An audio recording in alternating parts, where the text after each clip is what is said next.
வணக்கம். ஜவை இஜட் from Javadhupatti Pudur. Power writer அப்படிங்கிற யூடியூப் சேனல் மூலமாக உங்களை மீண்டும் சந்திப்பு ரொம்ப மற்ற மகிழ்ச்சி. அத்தோடு எங்கள் சேனலை சப்ஸ்கிரைப் பண்ணுங்கள், பெல் பட்டன் அழுத்த மறந்துடாதீங்க.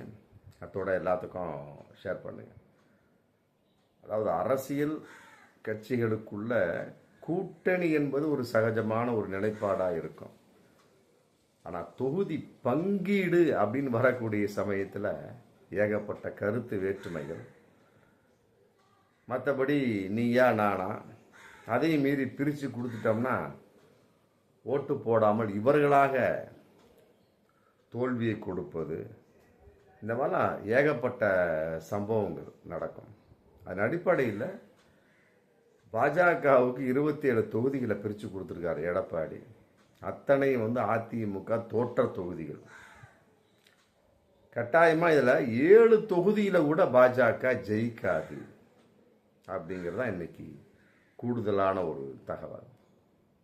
அண்ணாமலை, கேடி ராகவன், வெங்கடேசன் 3 பேர் இன்னைக்கு மிகப்பெரிய ஒரு போர்க்கொடி தூக்கி இருக்கிறாங்க.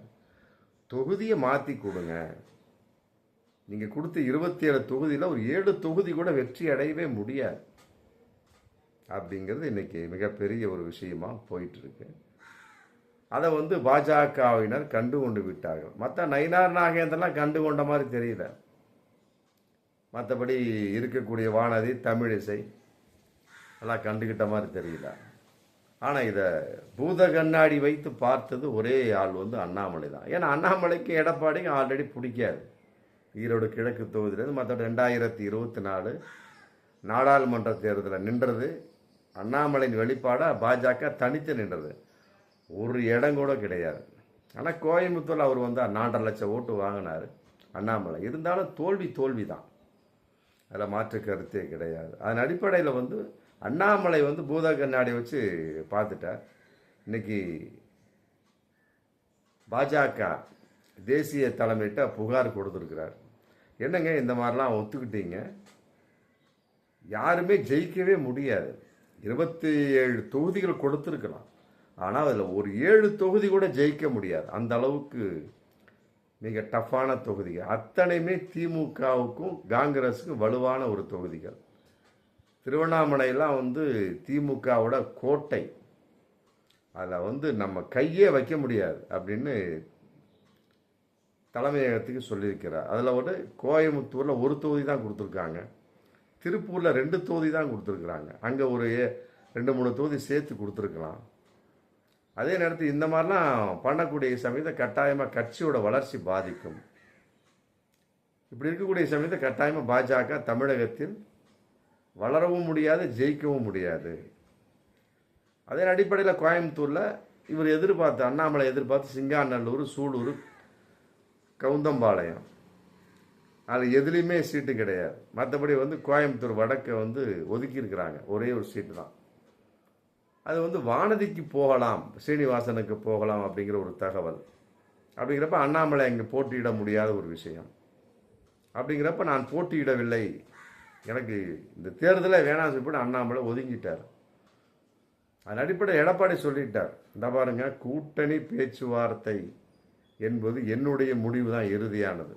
அண்ணாமலை சொன்னார், கேடி ராகவன் சொன்னாங்க, வெங்கடேசன் சொன்னாங்கன்னு சொல்லிட்டு நான் சொல்லிட்டுலாம் இருக்க முடியாது அப்படின்னு சொல்லிட்டு கட் அண்ட் ரைட்டாக எடப்பாடி பேசிவிட்டதாகவும் தகவல் போயிட்டு. என்றாலுமே கூட அண்ணாமலையோட பிடிவாதம், ஏன்னா ஆல்ரெடி அண்ணாமலைக்கும் எடப்பாடிக்கும் பிடிக்காத ஒரு சூழல் தான். 2 பேருக்குமே ஒரே இனமாக, சாதியாக இருந்தாலும் கருத்து வேற்றுமை அதிகம், நீயா நானா. அதன் அடிப்படையில் இன்னைக்கு கட்டாயமாக ஏதோ ஒரு வகையில் அதிமுகவை ஒவ்வொரு தொகுதியும் டெபாசிட் இழக்க வைக்க வேண்டும் என்று அண்ணாமலையோட மறைமுகமான திட்டமாகவும் இருந்து கொண்டிருக்கிறது. பாஜக வளர்றதே இல்லையா, அதிமுகவை இல்லாமல் பண்ண வேண்டும் அப்படிங்கிற அண்ணாமலையோட திட்டமாகவும் இருந்து கொண்டிருப்பதாக இன்னைக்கு தகவல் போயிட்டுருக்கு.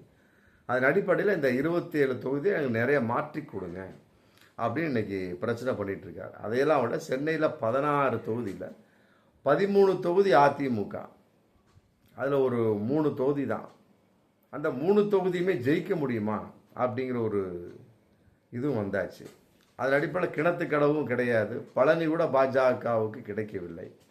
ஆனால் ஒன்றுக்கு விளங்காத ராசிபுரம் கந்தர்வ கோட்டையை வந்து கொடுத்துருக்குறாங்க. இது எந்த அளவுக்கு ஏற்றுக்கொள்ள முடியும்? ரொம்ப அலசி ஆராய்ஞ்சு இன்னைக்கு அண்ணாமலை வந்து பிரச்சனை பண்ண ஸ்டார்ட் பண்ணிட்டார். பாஜக தலைமையிட்டே சொல்லிட்டார், அமித்ஷாட்டு சொல்லிட்டார். அதன் அடிப்படையில் அமித்ஷாவும் எப்போ எங்களுக்கு தொகுதியை மாற்றி கொடு, 27 சீட்டில் 7 சீட்டு கூட வர முடியாது. அந்த அளவுக்கு வந்து அதிமுக தோற்று போன அனைத்து தொகுதிகளும், அதில் வந்து திமுக காங்கிரஸ் வலுவான தொகுதி, நம்ம பக்கத்தில் சீண்ட முடியாது, ஃபயர். அந்த அளவுக்கு திமுக காங்கிரஸ் நெருப்பாக இருக்கிறார்கள். அப்படி இருக்கக்கூடிய சமயத்தில் நம்ம எப்படி கட்சியை வளர்த்த முடியும், நம்ம எப்படி ஜெயிக்க முடியும்? 27ல் ஒரு 20ஆவது ஜெயிச்சாதான் வந்து நமக்கு பெரிய பேர் கிடைக்கும். 2024 நாடாளுமன்ற தேர்தல் மாதிரி 0வா போச்சுன்னா ஒரு பயில மதிக்க மாட்டான். அதனால் விட்டுருங்க. நான் வந்து போட்டியிடவில்லை அப்படின்னு சொல்லிட்டு இன்னைக்கு அண்ணாமலை அறிவிச்சிட்டார். இருந்தாலும் இருப்பா, அவசரப்படாத, உனக்கு ஒரு தொகுதி கட்டாயமாக இருக்குது. போட்டதோ சிங்காநல்லூர், சூலூர், கவுந்தம்பாளையம், அது கட்டாயமாக கிடைக்காது. எல்லாமே அதிமுக தான். அங்கே ஒன்று கிடச்சிது, கோயம்புத்தூர் வடக்கு, அதை வானதி சீனிவாசனுக்கு ஒதுக்கி விட்டதாக முடிஞ்சது. அப்போ அண்ணாமலைக்கும் கோயம்புத்தூர் சம்மந்தமே கிடையாது. அப்போ வெளியே எங்கே வரப்போகிறாரு, எந்த தொகுதியை மாற்றி தரப்போகிறாங்களோ அதை நம்ம பார்த்துக்கலாம் அப்படிங்கிற அடிப்படையில். இதற்கிடையில் இப்போ வீடியோ வைரல்ஸ் போயிட்டுருக்கு. 2024 எடப்பாடியை அண்ணாமலை எப்படியெல்லாம் பேசினார், அதிமுகவை எப்படியெல்லாம் பேசினார் அப்படிங்கிற பழைய வீடியோவை எடுத்து நம்மளால் போட்டு உட்காந்துருக்கான். அப்படிங்கிறப்ப இன்னும் எடப்பாடி காண்டில் இருந்துக்கிட்டு இருக்கார் அப்படிங்கிற ஒரு தகவல். அதையெல்லாம் விட கட்டாயமாக மாற்றி கொடுத்து தான் ஆக வேண்டும் அப்படின்னு பாஜகவுடைய தலைமையை பிடிச்சிக்கிட்டாங்களாம். அதன் அடிப்படையில் அண்ணாமலைக்கு ஒரு சின்ன நிம்மதி பெருமூச்சு வந்திருந்தாலும் கூட அதில் போட்டியிட்டு நாம் ஜெயிக்கவாவது முடியுமா அப்படிங்கிற சந்தேகத்தின் அடிப்படையில் மீண்டும் மீண்டும் சட்டசபை தேர்தல் நான் போட்டியிட விரும்பவில்லை, சட்டசபை தேர்தல் நான் போட்டியிட விரும்பவில்லை.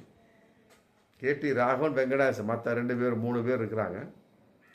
மற்றபடி யார் யாரோ போட்டியிட்டு ஜெயித்து கொள்ளட்டும், என்னை விட்டு விடுங்கள் அப்படின்னு ஓடாத குறையாக இன்னைக்கு அண்ணாமலை இருந்து கொண்டிருக்கிறார் அப்படிங்கிற ஒரு கூடுதலான தகவல். என்றாலுமே கூட அதிமுகவை பொறுத்த வரைக்கும் ரொம்ப தெளிவாக பாஜகவை ஒழிக்க வேண்டும், பாஜக அதிமுகவை ஒழிக்க வேண்டும் கங்கணம் கட்டிட்டு இருக்கு.